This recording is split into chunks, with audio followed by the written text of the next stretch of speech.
Assalamualaikum warahmatullahi wabarakatuh. Perkenalkan, saya Malika Zahwar, NPM 2210701003. Di sini saya akan mempresentasikan atau memaparkan materi tentang proses pencernaan pada non-ruminansia. Proses pencernaan yang pertama itu adalah karbohidrat. Nah, karbohidrat merupakan salah satu jenis makronutrien yang dibutuhkan oleh tubuh dalam jumlah yang besar dan untuk menghasilkan energi. Karbohidrat sendiri itu nutrisi yang terdiri dari susunan atom karbon, hidrogen, dan oksigen. Salah satu contoh karbohidrat yaitu pati. Pati merupakan komponen alami dari sebagian besar tumbuhan, termasuk buah-buahan, sayuran, dan biji-bijian. Pati sendiri terdiri dari dua bentuk polimer, glukosa yaitu amilase linear dan cabang amilopektin. Proses pencernaan pada karbohidrat itu dimulai dari masuknya makanan melalui mulut, yang di mulut itu terjadi proses pencernaan secara fisik dan kimiawi. Proses pencernaan secara fisik itu adanya pengunyahan makanan atau mastikasi, dan proses pencernaan secara kimiawi yaitu adanya saliva X amilase. Setelah makanan sudah dilakukan pencernaan di dalam mulut, makanan melewati esofagus yang adanya pencerna kimiawi terhenti, lalu makanan lanjut ke lambung, yaitu makanan dicampur, semua bahan makanan dicampur lalu lanjut ke usus halus, yaitu terjadi proses sekresi X amilase hidrolisis X1-4 glikosidik, lalu adanya enzim border yaitu maltosa dan sukrosa, lalu dilanjut ke usus besar. Setelah dari usus halus lanjut ke usus besar, yaitu pati yang dicerna akan keluar, lalu terjadi fermentasi pati resisten, lalu asam lemak rantai pendek dicerna. Selanjutnya adalah proses pencernaan protein. Sumber protein yang baik dapat ditemukan pada makanan seperti daging. Nah, protein terdiri dari asam amino protein. Proses pencernaan protein itu dimulai dari rongga mulut, yaitu daging dicerna secara mekanik oleh gigi dan terjadi pencernaan protein atau lemak.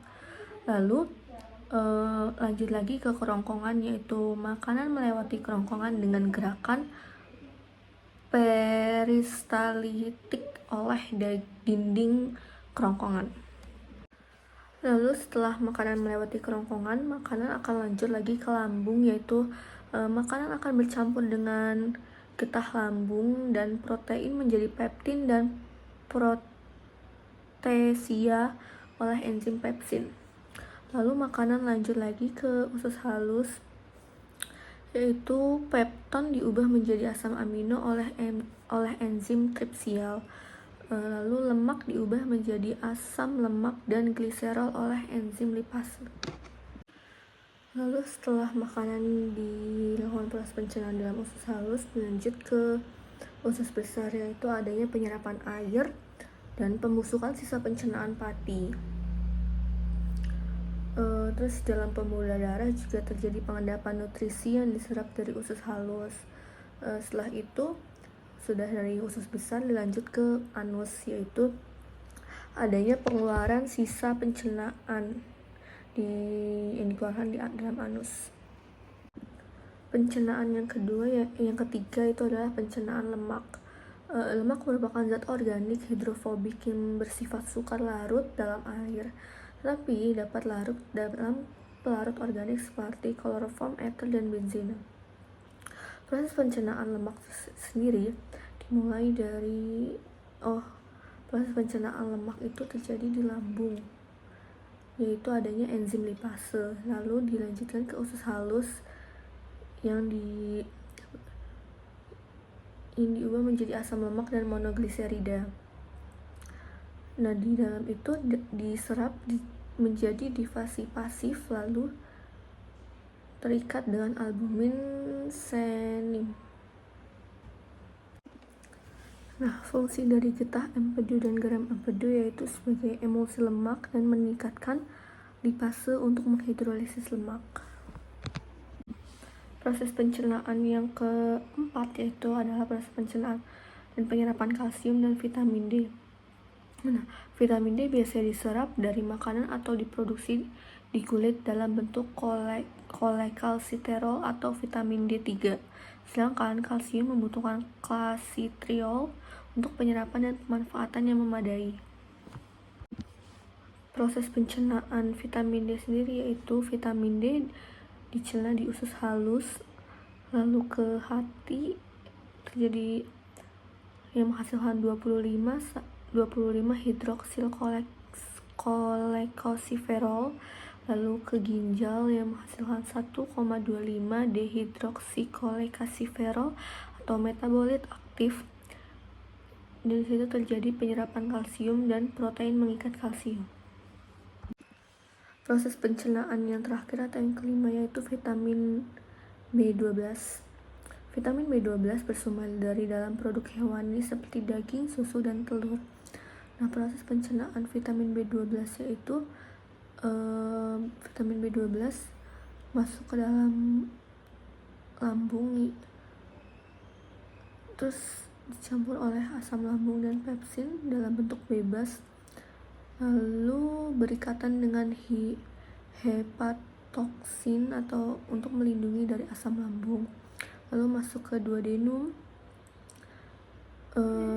lalu cubam yang menghasilkan protein kubalin dan protein amoneles. Lalu dari duodenum masuk ke ileum, terjadi endositosis, lanjut ke lisosom yaitu F1 terdegradasi, lalu ke sitoplasma yang terjadi transkobalamin, lalu masuk ke plasma dan metikobalin dan adenoksikebalin.